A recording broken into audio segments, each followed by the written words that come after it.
Higdon Outdoors Television is brought to you by HEVI-SHOT, the industry leader in performance shot shell ammunition.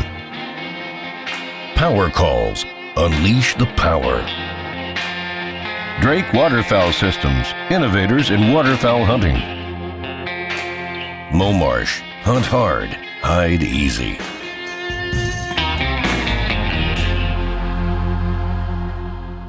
All right, guys, a lot goes into duck farming. You know, we have a flooded cornfield down at the Higdon farm that we never hunt. It's there for the birds. It's there for the community of the Ballard County area. We did a lot of dirt work. We made the hole larger. We had a pump break. We had to throw a warthog down in a creek. And no matter how much work you put into something and how diligent you are, it doesn't always play out like it should. Last year we had a lot of unusual elements. We were froze up solid for 21 or 22 days, but it was also pretty warm up north, so that kind of stunted the migration path, right? And the birds that we had down here, they got pretty still and they got pretty hard to hunt. Not only did we have a full moon, but we had a super moon, which makes things all the more difficult. At the end of the day, you only have so many days during duck season and you have to make the most out of them. You can't sit at the house and say, oh man, I wish this, or oh man, I wish that. You've got to make the most out of what you have, and this episode reflects that. It's a few different days, a few different times throughout the season, but we got out there, we hunted, we killed birds, and we always had a great time. I hope you guys enjoy.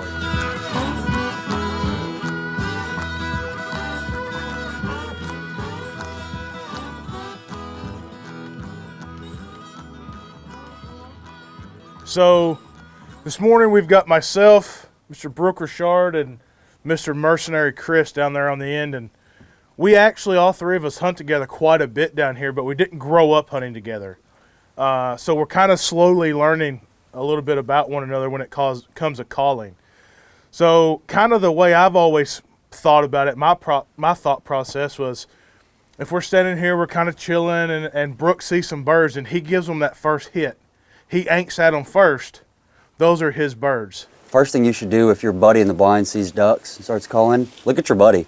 See where he's looking, maybe take a step back behind the brush, see if you can see the birds he's calling at, and try to comprehend what he's saying. If he's hitting them really hard, those birds are probably far. He's probably trying to get their attention. Jump in there with him, help him break those ducks, but let him lead and you just follow him. If those ducks break, kind of take a step back. Let him work those birds and fill in where you need to. If he gets excited, get excited with him. If he calms down, maybe doing a little bit softer notes, calm down with him. Don't get in front of him. Let him work the birds, follow right behind him. That way you're not over calling. If they're wanting a lot of calling or they're responding well to you calling, and I can fill in where you can't while you're taking a breath or on the swing, I'll help you out. But as long as the guy who's calling is getting a reaction out of the birds, I'm gonna put my hand on my shotgun and kind of let it work. I encourage everybody to call. I encourage everybody to call better. Learn from your stronger callers. You know, Brooke's a stronger caller than me, and Chris is he's a sleeper. Chris is a sleeper. Work as a team. If you have multiple guys blowing calls, sound like this spread out here. You've got some birds feeding. You've got some birds just kind of chilling. Replicate that. That's what we're here for. Don't just automatically be like, oh, Brooke blew his call and start. You don't know what you're doing. You don't know what you're looking at. So pay attention, find the birds, and then read the birds, and it's going to help you put more on the water or in the field. Get ready, front left, front left, front left. Get ready, one pass right here. Kill it, guys, go. Kill it, kill it, kill it, kill it. All right. I tell you what, she throws a pretty good pattern at about 20 yards. Right here on the left, Kevin. Right here in the hole, right in front of the blind. Kill him, guys. Oh, we had one out there.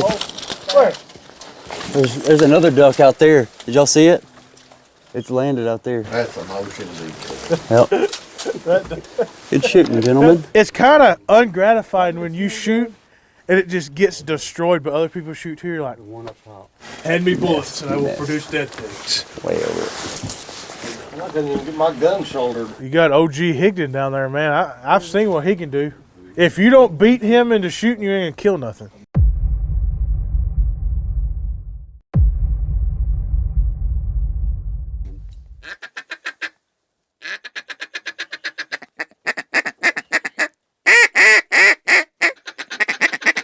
coming through the gut, Kevin, right up front.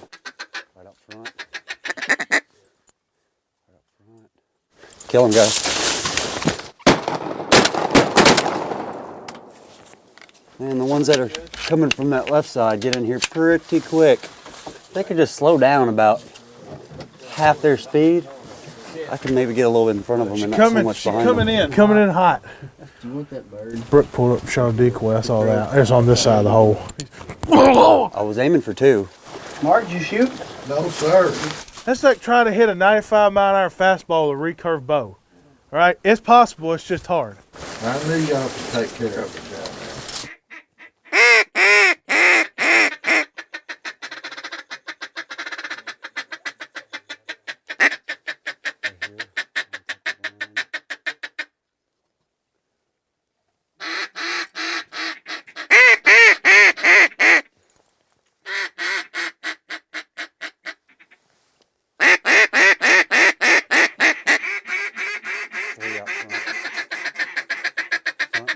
Y'all get ready, y'all get ready.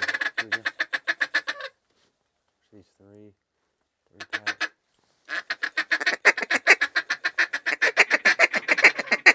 The hen. There's the hen. Watch her. Kill her. Good shot. Here at the Higdon farm, a lot of times it takes, substantial amounts of calling because we're running traffic to break these birds down. They'll break down and they'll come in and they'll swing out and you work them on the corner and they'll come in here, they'll get below the trees, and right whenever they get about eye level with you, if you hit them just a little bit, they'll dip back and come right back towards the blind. That's how this hole works for the most part. Every duck's different, but everybody who hunts here kind of understands that, so we kind of let one person or let a couple people do most of the work. That way we all get to shoot.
I drew the long straw today for the meantime.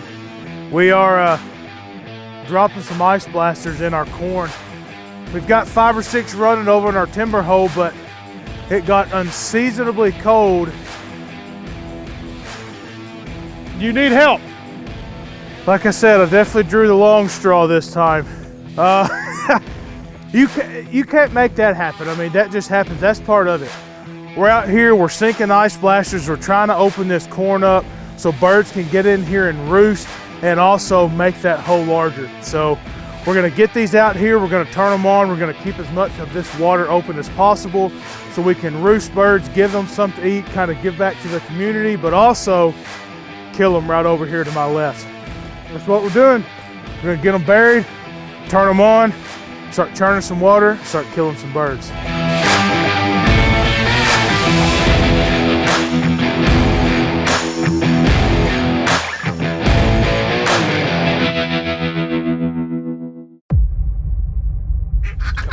Coming in. Oh, hold on.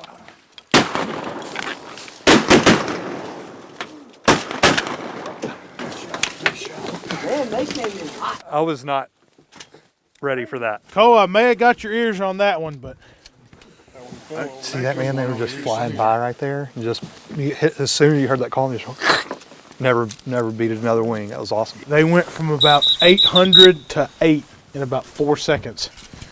Office shoes. Yeah, they're my work shoes. They're not keeping my feet warm like those Drake boots. That's for sure. Really? They look warm. You know, believe it or not, it's deceiving. I really thought they would be. And I also thought the duck hunting was gonna be good by now. So I really thought these shoes that are missing the back half would have been warm in this, 20-degree weather. Mind-boggling. Easy, easy.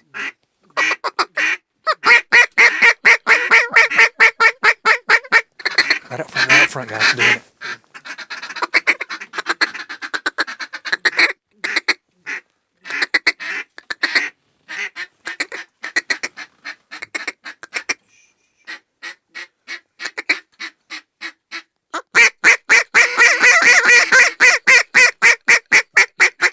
Here they come.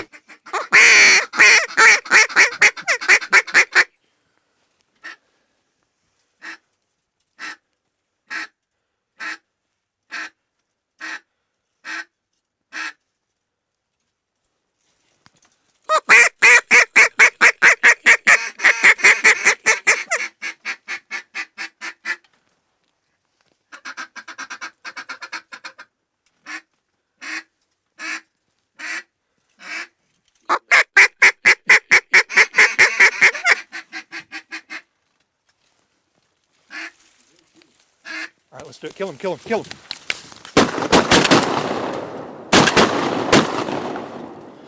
I can't believe that group didn't come back around and finish. Gosh, dang it. I thought that those three were gonna land, that whole group was gonna turn right around and just fall right in here. So here's the Higdon farm. We've got a panel with 120 volts to 2 inverters. Those are 12-volt inverters, and run those to each side of the blind, so we can run a spread to the south side, a spread to the north side, and have full control over all the water motion, spinning wing motion, and then control all that independently. This is running right here from this inverter down this joist and to the panel you see right here on the front of the blind. We have one master switch right here on top, and then our duck thing, and then we try and separate these out in water motion and spinning wings. So like on a day like this, keep the water motion off, because it's, obviously it'll freeze up when it's 10 degrees out here. And then on some of those cloudy days when you want the spinning wing stuff off, or even work the spinning wings from, south to north or whatever, you just have control of that. It's a good system. It's compatible with all of our plug and hunt stuff. All right, here, pair through the camera. Let's kill him, guys. Did I just kill both of them in one shot?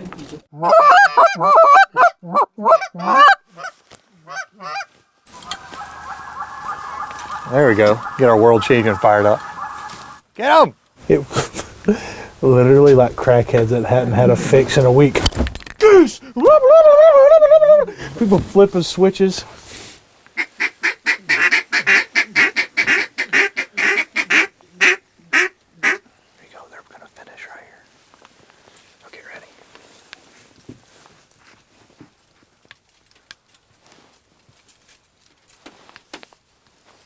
Let's kill these two. Let's kill these two.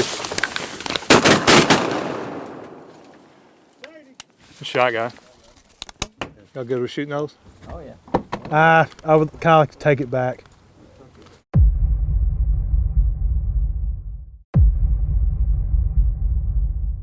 The motions, it just depends on what day it is. I think for finishing these birds, I think the crazy kickers, pulsators are as good as anything, just putting any motion on the water. But for drawing them from a distance, the flashers are awesome. Really, everything serves a different purpose. That's why we have a hodgepodge of stuff out here. I call it DJing. People will be in here DJing, switching stuff on and off, and when we break really high birds, sometimes we'll shut the flashers off and let the water motion and the duck thing work. Or some days we're running it all, and some days we're not running any of it. So you've got to have it to where you can turn it on and off. And even a few minutes ago when somebody heard the elusive Canada goose, oh my God, it's like everything got shut off and everybody went to battle positions. But you've got to have it to where you can control it if you're going to run it. Everything that we make, with the exception of the Ice Blaster, is 12 volt. So all the motion decoys, no exceptions, are all 12 volt. All the flashers, kickers, everything's 12 volt. And then we have the Ice Blasters, which we can get them 220. We have a couple 220 out here, run very efficient, or what we sell the most of are 110 volt. which we also have out here. But we've got 4 ice blasters, 2 to the north, 2 to the south, just strategically placed. We'd played around with it last year, kind of found the right way to set them up where they play off each other and keep a nice hole open. It keeps the hole just about right out here, how we've got it with 4 units, almost no matter how cold it gets. What's the temperature today? 7? Down to 7 last night. It's about 15 or 20 right now. Yeah. At the high today. So yeah, they're doing their job today for sure.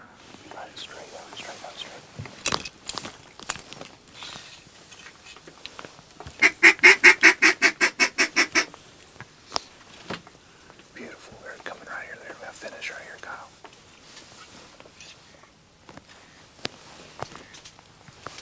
Kill him right there, Cole. Kill him, kill him. Good shot.